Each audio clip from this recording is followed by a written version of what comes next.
Matthew 27, verse 45. From the 6th hour into the 9th hour, darkness came over all the land.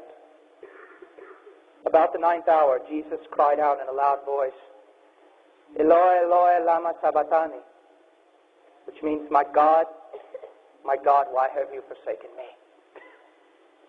We miss the meaning of the cross today. As a matter of fact, it's almost perished. You are not saved because of a wooden cross.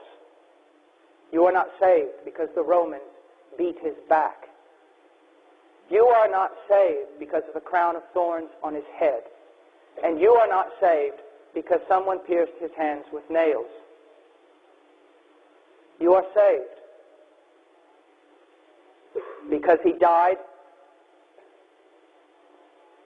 forsaken of his own Father, and condemned in your place.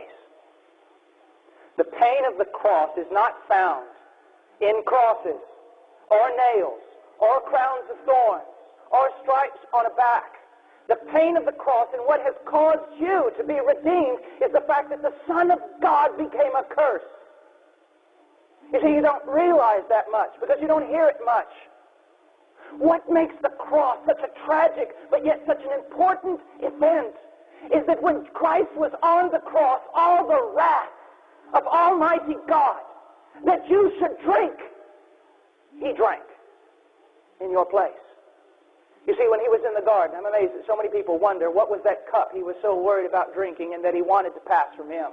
Well, just study the Old Testament. Almost every reference to cup in the Old Testament has something to do with the wrath of Almighty God. On that tree, he carried your sin. Everything that ever made you an abomination to Almighty God, everything that God ever hated about you, everything that ever deserved the wrath of God, every disgusting, despicable abomination, trespass, and iniquity you ever committed, he carried. And he held up the cup of God's wrath, and he drank it. And when he turned it over, not one drop was left for you.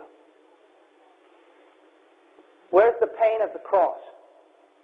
What makes that death such a terrifying and yet powerful thing?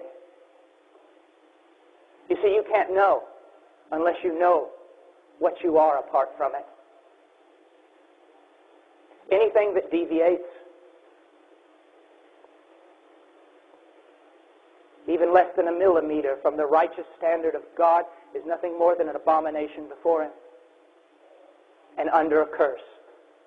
When Jesus Christ was on that tree, it wasn't Romans that bothered him. It wasn't mocking from Jews. Is that the one who had always dwelt in the bosom of the Father carried our sin and became an abomination before him, became accursed. Jesus Christ, bearing your sin, became so terrible, such an abomination. God was glorified in his destruction.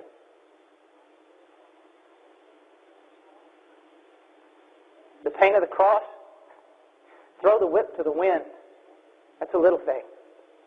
Crosses, millions of people have died on crosses.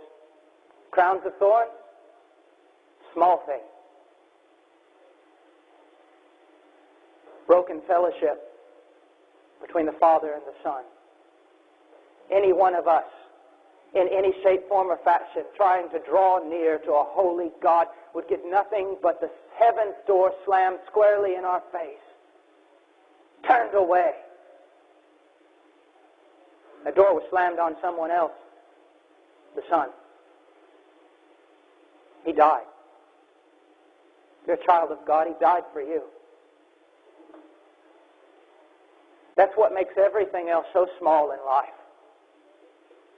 And he died not under the wrath of man. That's not the big thing here. He didn't die a martyr. He wasn't wrestled up there. This wasn't something against God's will. It was God's design and God's plan. The only way for man to be saved. It is men that sinned against God. It's men who deserve to die.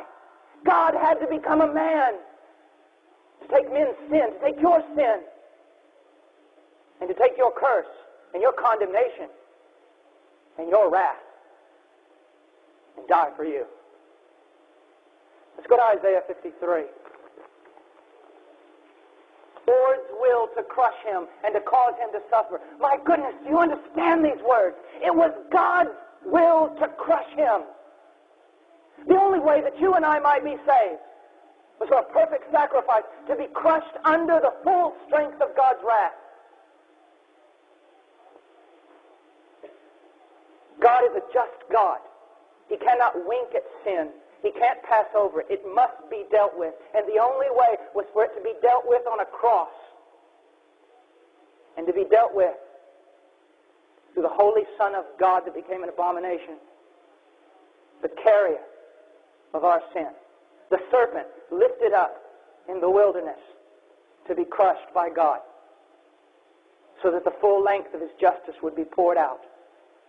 So that then mercy could be poured out on you.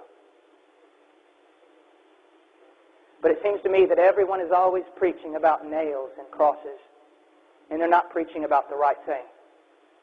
That the pain of the tree has nothing to do with metal or wood, but with the fact that the Son of God became a low thing. The most exalted name in all of glory became a low thing. A worm. A serpent. A lamb, a goat, a sacrifice, a substitution, make no mistake about it, an expiation, a thing to appease the wrath of Almighty God.